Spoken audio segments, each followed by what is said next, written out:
We took a poll and hundreds of you responded to find out who has the best and worst repair service.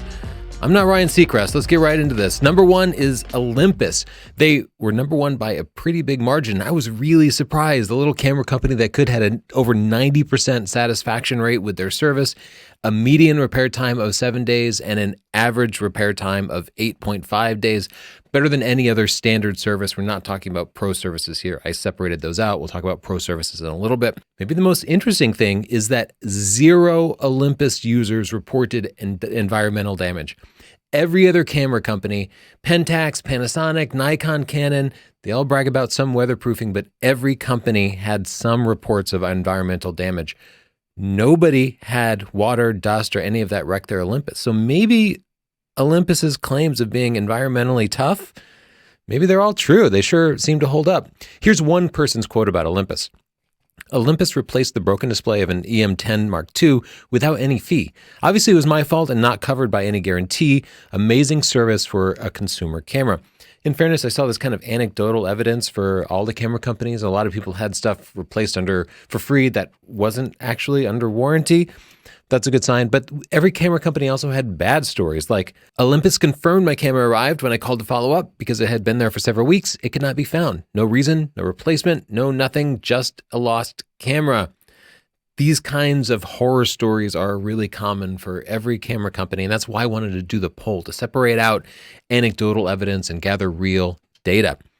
Number two is Canon, the biggest camera company, had an 84.6% satisfaction rate, a median repair time of 7 days, and an average repair time of 12.5 days.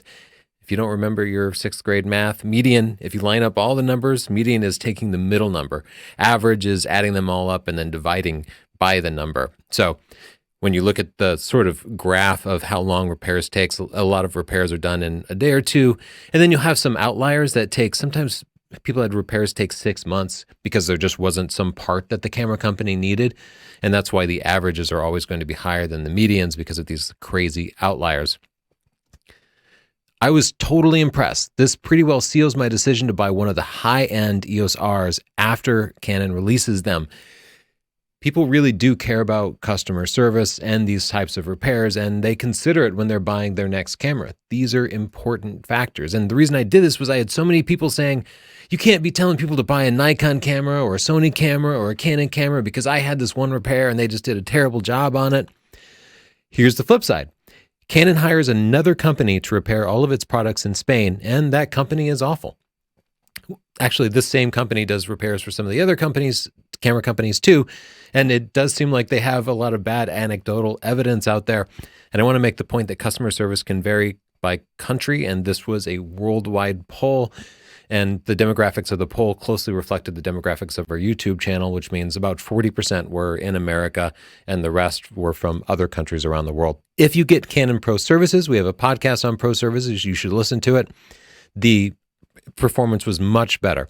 They had a 3-day median return rate and a 4.8 average day return rate. So you'll get your stuff back much faster if you do sign up for Pro Services on the average.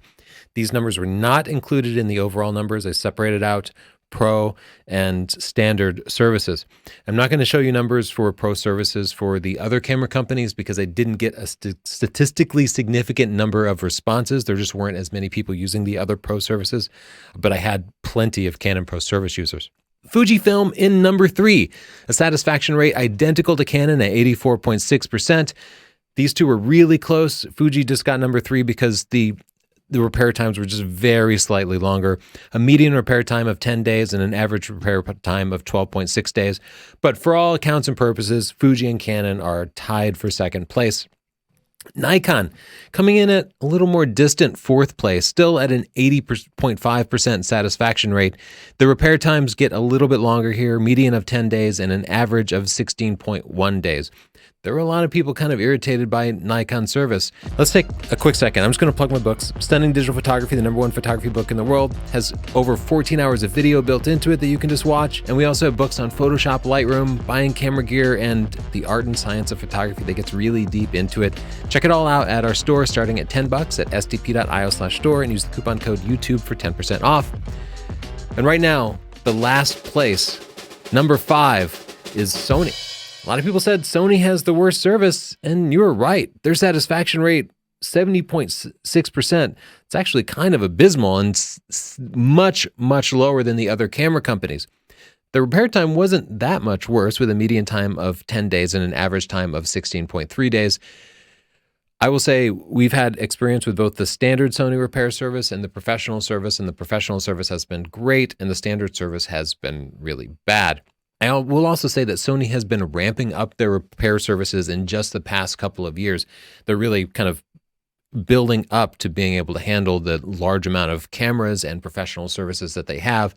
So this is something that could improve over time. I'm trying to be optimistic, but historically, Sony camera repairs were by far the worst of any of the bigger camera companies. Talk about third-party manufacturers of lenses here. Tamron and Sigma, their repairs fell somewhere in the middle. They were both good. They were not exceptionally good, nor exceptionally bad, nor were they terribly different from each other. So if you're thinking about buying a Tamron or Sigma lens, know that you can't get it repaired through a company's professional services, but their median and average repair times were okay, and generally people were okay with the repairs. Where's Leica? Where's Hasselblad? Where's Panasonic, Pentax, all these other companies?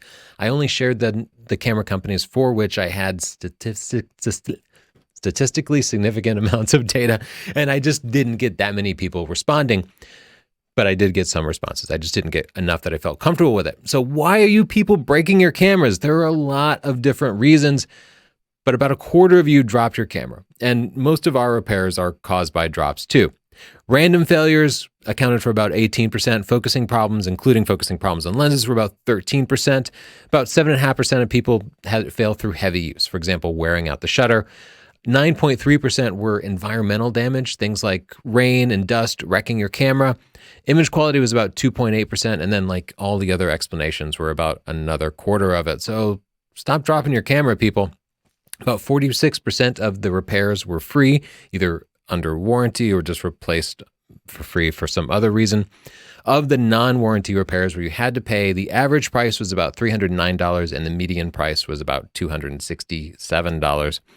Here's an expensive repair tip. If a camera company comes back with a quote and it's $800 or some amount that sucks to pay, what I do is I go onto eBay and I search for Canon 5D Mark II parts only. And you find other listings that have sold and how much they're selling for. And that'll give you a sense for how much you can sell your broken camera for. Sell your camera for that amount and use that money to buy another used copy of your camera. Often this is going to be more cost effective than getting the repair done. And I've done this multiple times and saved myself quite a bit of money. In other words, sometimes the repair costs are so high that it's not worth it to you. But at the same time, sometimes you can get so much money for a broken camera that you might think it's junk, but broken cameras are worth something. The percentage of people reporting, percentage of repairs reporting using pro services, Canon seems to have by far the most people using pro services. More than 25% of the repairs submitted went through pro services. Sony was at 13%, 14%, Nikon at 7%, Olympus about 5%, and Fujifilm, which has a more limited pro services, is only about 2%. This reflects what I see in the real world too. When you look at the sidelines of a sporting game, it's mostly Canon cameras. Most wedding photographers I know are shooting Canon. A lot of pros are shooting Canon. I know, there's a bunch of people in the comments writing, oh, internet polls are completely useless. It's definitely not useless. I have a lot of experience with these types of polls. It's useful. It's not perfect, but it's useful. I build a lot of controls in here to kind of carefully control the data. I limit responses to 1 response per verified Google account. I put in some measures so I can kind of detect bogus input, which does happen sometimes, and then I eliminate that input. The percentage of repairs for each of the camera companies pretty closely match the popularity of the different camera companies, which is what you would expect. The satisfaction for every camera company matched the repair times perfectly. And the countries from which people submitted repairs very closely matched our YouTube demographics. And about 47% of you actually added personalized stories, which helps me to know that people weren't just using bots to try to make some camera company look better than the other. I looked through it really carefully. All this data seems really valid. I'd love to hear your own stories down in the description below. I'd love for you to subscribe to see camera reviews, tutorials, learn how to actually take great pictures, and join us every Thursday at 5 o'clock where we do a live show where we will actually look at your pictures and give you feedback in real time. And once again, go over to sdp.io/store to check out our video books that teach you every aspect of photography and post-processing. Thanks so much. Bye.